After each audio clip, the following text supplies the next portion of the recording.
All right, Steve, we're heading down memory lane this time. This is Dead Space Remaster. It's been quite a long time since 2008, but wow, was it refreshing to get back into this world. This has you take control of Isaac Clarke. He's an engineer.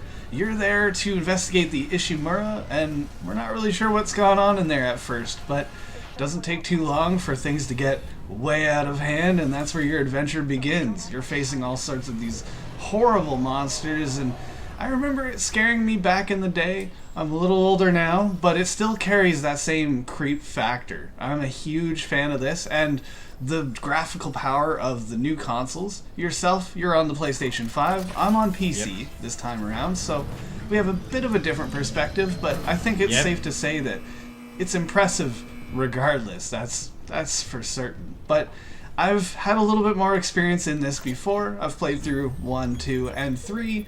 What was your first impression getting into this game?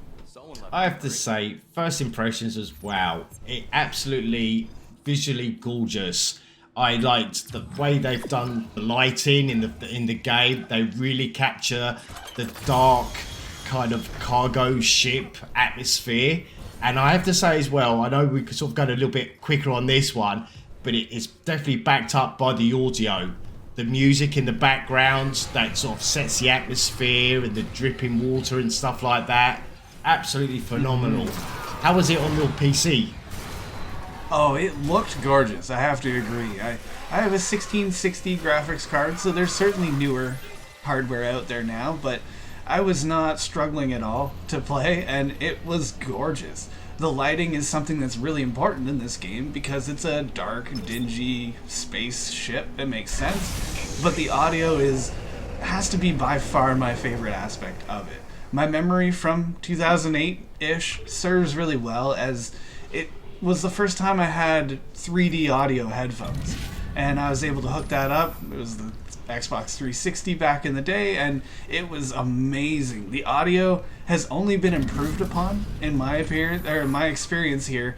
There's some slight changes, but that's to be expected. And the different atmosphere that the game builds. So you mentioned it being very dark, the lighting. That adds to that kind of creep factor. But much more effective, at least to me, was the audio that you hear constantly through the game. The creatures. And I'm playing again, creatures, but not only creatures, poor people that are stuck. And I think that's what got me the worst. I have a new set of 3D audio headphones, and I'm playing this on my PC, of course, so I'm getting that three-dimensional kind of sound, and the scratching on the walls, the sad tears and sobbing and just brutal viscera. That's something that's there all the time, and you might not realize, but it is affecting your psyche. It adds to that ambience. The tension. And it also... the tension just goes through the roof. But it also kind of disguises some of the enemy movement, too. So you're kind of getting used to that grinding, that crunching noises and stuff. But what that does is it disguises an enemy popping up on you, and that's where the scare factor of this game comes in. The atmosphere is one thing, but it does jump out and get you all the time. Oh, definitely. And as you mentioned before, you play Isaac Clarke, who's the engineer, so you don't have no big weapons and stuff like that. You're actually using your engineer's tools as weapons as you investigate this abandoned ship to find out what's going on.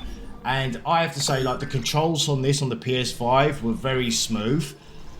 We did mention it before. I know he's an engineer, but I do miss a little roll or a dive or something to move out the way. And then you have like your weapons like the Ripper or like the flamethrower and things like that to sort of help you. But just be wary, because your ammunition is very limited, as I found out. And you are just using your weapons to either try and crack them around the heads or get them on the floor and then stamp on them. Well, all in all, I'm looking at this gameplay, and it's giving me a lot of memories from the past. Everything's coming back to me as I'm going through, but it's got a little bit of a twist on it, so I don't quite remember the next curve, the very next hallway. That's still a mystery, and it captures a lot of that kind of run. Yes. Low ammo, you're afraid, time to get out of there, you're not a soldier. It captures all the same ambience, but just improves on the production value, which is what every remaster should do, in my opinion. I'm very satisfied with this game. I think this deserves an 8.5. There's a few tweaks they could have done further, but I'm glad they left it. Well, I have to say, I love this game, graphically, audio. I love the upgrades, the idea of using the stasis as to slow enemies down, or faulty mechanical doors you have to use to slow it down so you can get through. Played really well with the DualSense controller, with the haptic feedbacks, with the weapons. It really immerses you in the game. And to be honest with you, for that, I'm giving this game a 9 out of 10.